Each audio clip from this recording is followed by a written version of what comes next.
We start with a point. Like the point we know from geometry, it has no size, no dimension. It's just an imaginary idea that indicates a position in a system.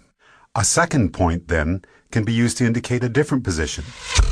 But it, too, is of indeterminate size. To create the first dimension, all we need is a line joining any 2 points. A first-dimensional object has length only, no width or depth. If we now take our first-dimensional line and draw a second line crossing the first, we've entered the second dimension. The object we're representing now has a length and a width, but no depth. To help us with imagining the higher dimensions, we're going to represent our second-dimensional object as being created using a second line which branches off from the first. Now let's imagine a race of two-dimensional creatures called flatlanders. What would it be like to be a flatlander living in their two-dimensional world? A two-dimensional creature would have only length and width, as if they were the royalty on an impossibly flat playing card. Picture this. A flatlander couldn't possibly have a digestive tract because the pipe from their mouth to their bottom would divide them into 2 pieces. And a flatlander trying to view our three-dimensional world would only be able to perceive shapes in two-dimensional cross-sections. A balloon, for instance, would start as a tiny dot, become a hollow circle which inexplicably grows to a certain size, then shrinks back to a dot before popping out of existence. And we three-dimensional human beings would seem very strange indeed to a flatlander. Imagining the third dimension is the easiest for us because every moment of our lives, that's what we're in. A three-dimensional object has length, width, and height. But here's another way to describe the third dimension. If we imagine an ant walking across a newspaper which is lying on a table, we can pretend that the ant is a flatlander walking along on a flat two-dimensional newspaper world. If that paper is now folded in the middle, we create a way for our flatlander ant to magically disappear from one position in his two-dimensional world and be instantly transported to another. We can imagine that we did this by taking a two-dimensional object and folding it through the dimension above, which is our third dimension.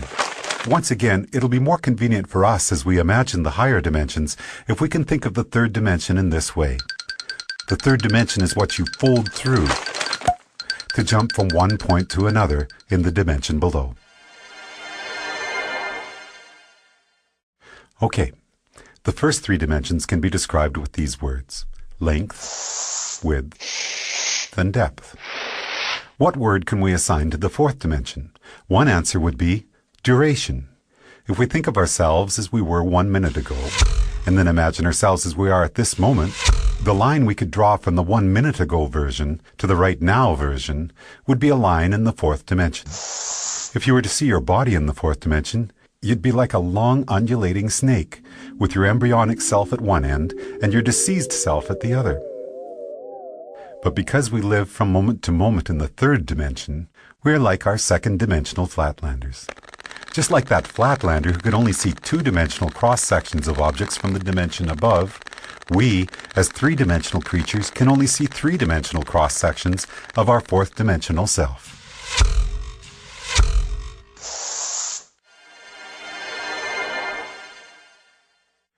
One of the most intriguing aspects of there being one dimension stacked on another is that down here in the dimensions below we can be unaware of our motion in the dimensions above. Here's a simple example.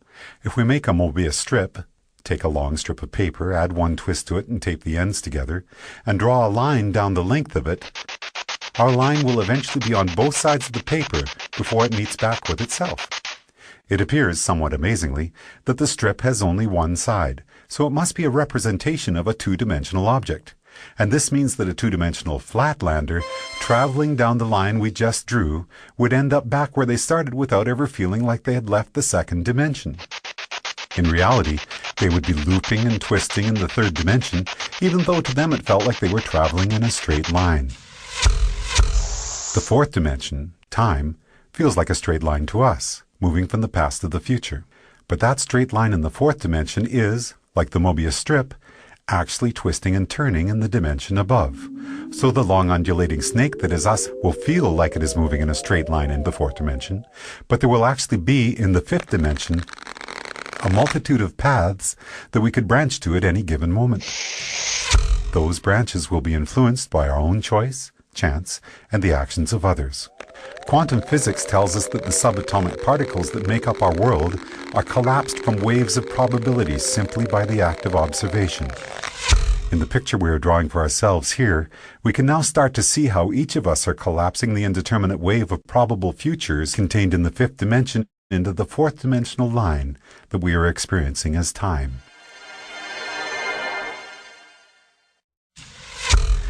What if you wanted to go back into your own childhood and visit yourself? We can imagine folding the fourth dimension through the fifth, jumping back through time and space to get there. But what if you wanted to get to the world where, for example, you had created a great invention as a child that by now had made you famous and rich? We can imagine our fourth dimensional selves branching out from our current moment into the fifth dimension.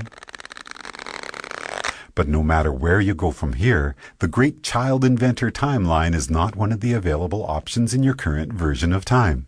You can't get there from here, no matter how much choice, chance, and the actions of others become involved.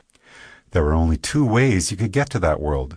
One would be to travel back in time, somehow trigger the events that caused you to come up with your invention, then travel forward in the fifth dimension to see one of the possible new worlds that might have resulted.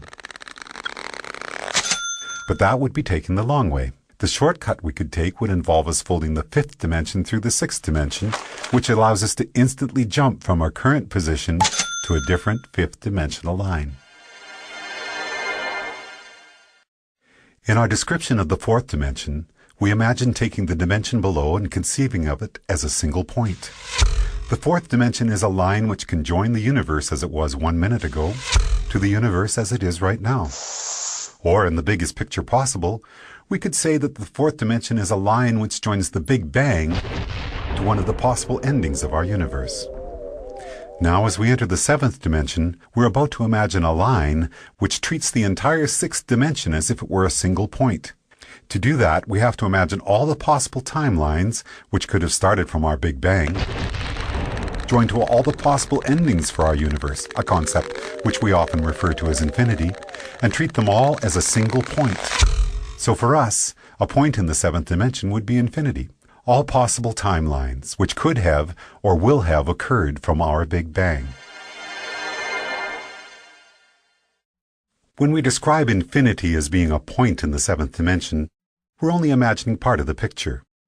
If we're drawing a seventh dimensional line, we need to be able to imagine what a different point in the seventh dimension is going to be, because that's what our line is going to be joined to. But how can there be anything more than infinity? The answer is, there can be other completely different infinities created through initial conditions which are different from our own Big Bang. Different initial conditions will create different universes, where the basic physical laws such as gravity or the speed of light are not the same as ours. And the resulting branching timelines from that universe's beginning to all its possible endings will create an infinity which is completely separate from the one which is associated with our own universe. So the line we draw in the seventh dimension will join one of those infinities to another. And as boggling as the magnitude of what we're exploring here might be, if we were to branch off from that seventh dimensional line to draw a line to yet another infinity, we'd then be entering the eighth dimension. As we've explored already, we can jump from one point in any dimension to another simply by folding it through the dimension above. If our ant on the newspaper were a two-dimensional flatlander, then folding his two-dimensional world through the third dimension would allow him to magically disappear from one location and appear in a different one. As we're now imagining the ninth dimension, the same rules would apply. If we were to be able to instantaneously jump from one eighth dimensional line to another, it would be because we're able to fold through the ninth dimension. Before we discuss the first dimension, we could say that we first started out with dimension 0, which is the geometrical concept of the point. A point indicates a location in a system, and each point is of indeterminate size. The first dimension then takes two of these points and joins them with a line. When we imagined the fourth dimension, it was as if we were treating the entirety of three-dimensional space in a particular state as a single point, and drawing a fourth-dimensional line to another point, representing space as it is in a different state. We often refer to the line we have just drawn as time. Then, in the 7th dimension, we treated all of the possible timelines which could be generated from our Big Bang as if this were a single point, and imagine drawing a line to a point representing all the possible timelines for a completely different universe. Now, as we enter the 10th dimension, we have to imagine all the possible branches for all the possible timelines of all the possible universes and treat that as a single point in the 10th dimension. So far, so good. But this is where we hit a roadblock. If we're going to imagine the 10th dimension as continuing the cycle and being a line, then we're going to have to imagine a different point that we can draw that line to. But there's no place left to go. By the time we have imagined all possible timelines for all possible universes as being a single point in the 10th dimension, it appears that our journey is done. In string theory, physicists tell us that superstrings vibrating in the 10th dimension are what create the subatomic particles which make up our universe, and all of the other possible universes as well. In other words, all possibilities are contained within the 10th dimension, which would appear to be the concept we have just built for ourselves, as we imagined the 10 dimensions built one upon another.